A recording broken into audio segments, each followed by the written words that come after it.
sister-in-law believes my son's deadly peanut allergy is not real and secretly does this.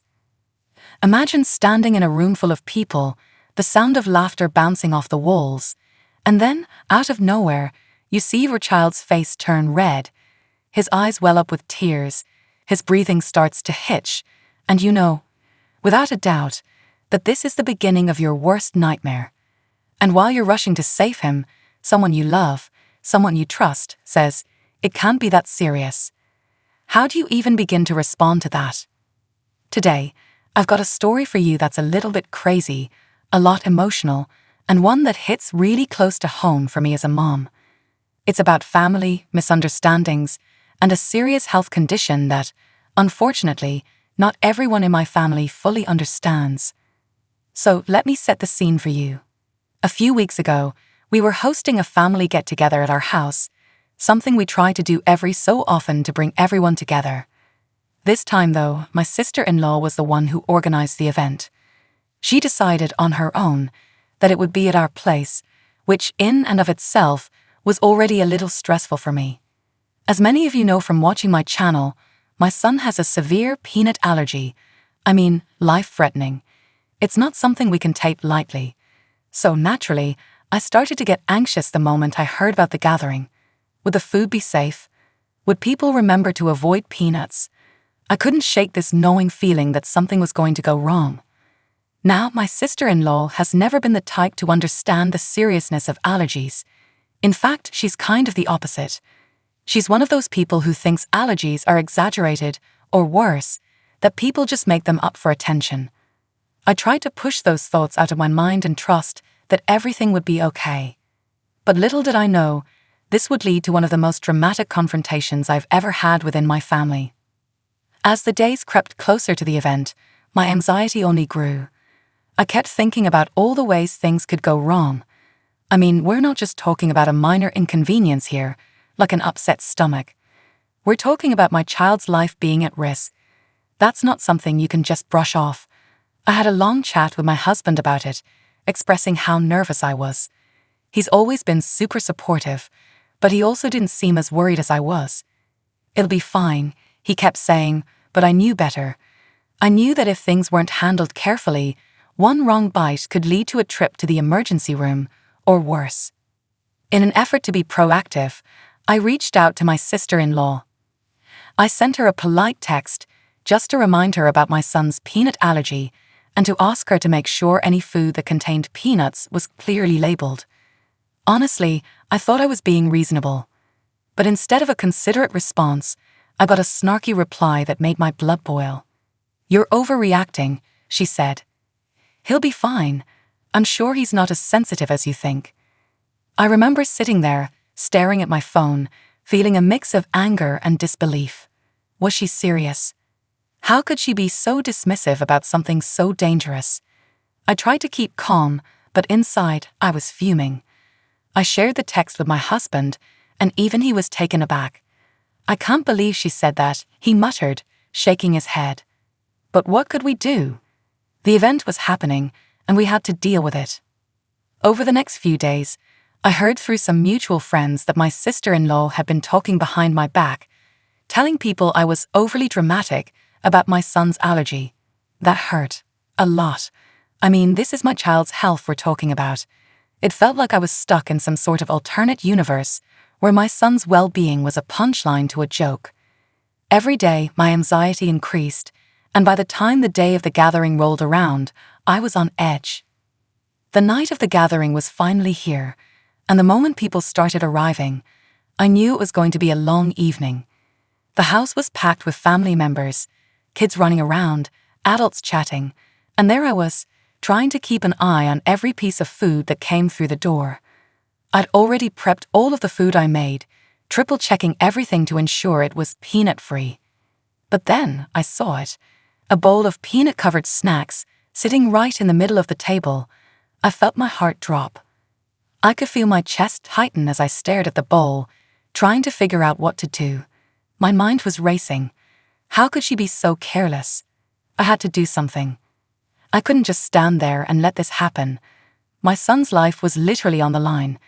So I took a deep breath, marched into the kitchen and pulled my sister-in-law aside. "Can we talk for a minute?" I asked, my voice shaky but firm. I could see the confusion in her eyes as I spoke, but I didn't care. I was done being polite. I was done pretending everything was okay when it wasn't. I pulled her into the kitchen, away from the laughter and conversations filling the rest of the house. My hands were shaking, and my voice was trembling with both fear and anger. "Do you realize what you've done?" I asked, barely able to keep my composure. "There are peanuts on that table, and you know how serious this is for my son." She looked at me, completely unfazed. "I didn't think it was that big of a deal. It's not like he's going to eat them. Just keep him away from the table, and everything will be fine," she said, with a tone that suggested I was being ridiculous. That was the breaking point for me. I could feel my heart pounding in my chest, the frustration and fear bubbling over into anger. It's not just about him eating them. Even being in the same room as peanuts can trigger a reaction. This isn't a joke. My son could die because of this. How could you be so careless? She just stood there, looking at me as if I was overreacting. "You're always so dramatic about this stuff," she said. "He'll be fine. I've never heard of someone reacting just from being near peanuts." At that moment, I didn't even know how to respond. It felt like I was talking to a brick wall. My sister-in-law wasn't just misunderstanding the situation. She was outright denying the reality of my son's life-threatening condition. I felt a wave of helplessness wash over me. Here was someone who I thought cared about our family, but she couldn't even take the time to understand the danger my child was in. Then, as if to punctuate my point, my worst fear started to unfold right in front of me. From across the room, I saw my son, who had been playing happily with his cousins, suddenly stop. His face was turning red, and he began to scratch his arms furiously. My heart dropped into my stomach. I rushed over to him, my sister-in-law trailing behind, still not fully grasping the seriousness of what was happening. By the time I reached him, he was wheezing. His breathing was becoming labored, and his eyes were starting to swell shut. "It's happening," I thought. "This is it." Without missing a beat, I pulled out his EpiPen and administered the shot, my hands shaking as I did so. My husband was already on the phone with 911, and in those few seconds, everything around me became a blur. I could hear my son struggling to breathe, and I could feel the panic rising in my chest. I was terrified. My sister-in-law stood frozen, her eyes wide with shock as she watched the scene unfold. She didn't say a word, and for the first time, I think she realized just how serious this really was. All the dismissiveness, all the sarcasm, gone in an instant, replaced by pure, unfiltered fear.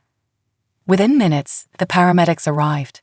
They rushed my son into the ambulance, and I followed close behind, my heart racing the entire way to the hospital.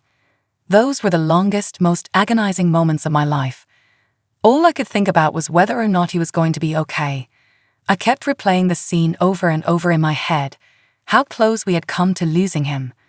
It was the scariest thing I had ever experienced. Once we got to the hospital, the doctors were able to stabilize my son. Thankfully, the EpiPen had done its job, and he was going to be okay. But that didn't make the experience any less traumatic. Sitting in that hospital room, watching my little boy sleep after the chaos of the evening, I couldn't help but feel a deep, overwhelming sense of relief. He was safe, for now. But as the adrenaline began to wear off, anger started to take its place. I was angry at myself for not being more forceful in the first place, for not insisting that the peanuts be removed the moment I saw them. And I was angry at my sister-in-law for putting us in this position in the first place. How could she have been so reckless? How could she not care? When we finally returned home, hours later, the house was quiet. The party had long since ended, and the only evidence that anyone had been there at all were a few stray cups and plates left on the counter. My sister-in-law was nowhere to be found. I was exhausted, both physically and emotionally. I just wanted to crawl into bed and forget that this had ever happened. The next morning, though, she called. I didn't want to pick up the phone, but my husband urged me to. I could hear the guilt in her voice before she even said a word. "I'm so sorry," she began. "I didn't realize. I never thought it could be that bad. I was wrong." Hearing her say those words was a strange mix of emotions. On one hand, I was relieved that she finally understood just how serious my son's allergy was. But on the other hand, I couldn't shake the anger I still felt. An apology didn't change the fact that my son had nearly lost his life because of her carelessness. It didn't erase the fear and panic we had all felt that night. We talked for a long time. She told me how scared she had been when she saw my son struggling to breathe, how it had been a wake-up call for her. I could hear the sincerity in her voice, and I knew she meant it when she said she would never again question the seriousness of his allergy. She promised to be more careful in the future, to always double-check the food at gatherings, and to take my concerns seriously. It was a step in the right direction, but it didn't fix everything. I told her that trust, once broken, takes time to rebuild. And while I appreciated her apology, I needed to see real change before I could fully forgive her. She understood, and we left the conversation on good terms. But things between us were never quite the same after that. There was always an undercurrent of tension, a reminder of the night that nearly changed everything. Looking back on that night, I've realized a few things. First and foremost, I learned that you can't assume that everyone will understand the severity of a situation just because it's obvious to you. I had spent so much time assuming that my sister-in-law knew how serious my son's allergy was, but in reality, she had no idea. And that's partly my fault. I didn't communicate clearly enough how dangerous it could be, and I didn't stand firm enough in protecting him from the start. This experience has taught me to be more assertive, especially when it comes to my child's health. I can't afford to be passive or worry about offending someone. My son's life is far too important for that. And if that means having uncomfortable conversations or setting boundaries that might upset people, so be it. As parents, we have to be our children's advocates. No one else is going to do it for us. I also learned that relationships are complicated. As much as I was hurt by my sister-in-law's actions, I also had to recognize that she wasn't coming from a place of malice. She simply didn't understand, and while that doesn't excuse her behavior, it does explain it. Her apology was sincere, and I'm grateful for that. But it also served as a reminder that trust takes time to rebuild, and that's okay. It's okay to take your time to heal from situations like this. It doesn't make you a bad person or mean that you're holding a grudge. It just means that you're human. In the end, this experience has made me a stronger advocate for my son, and it's strengthened my resolve to educate those around us about the seriousness of food allergies. There's still so much ignorance out there, but the more we speak up, the more we can help others understand. And if sharing my story helps even one person avoid a situation like this, then it's worth it. So, that's our story. It's been a tough journey, but it's one that's made us stronger as a family. If any of you have ever dealt with something similar, I'd love to hear about your experiences.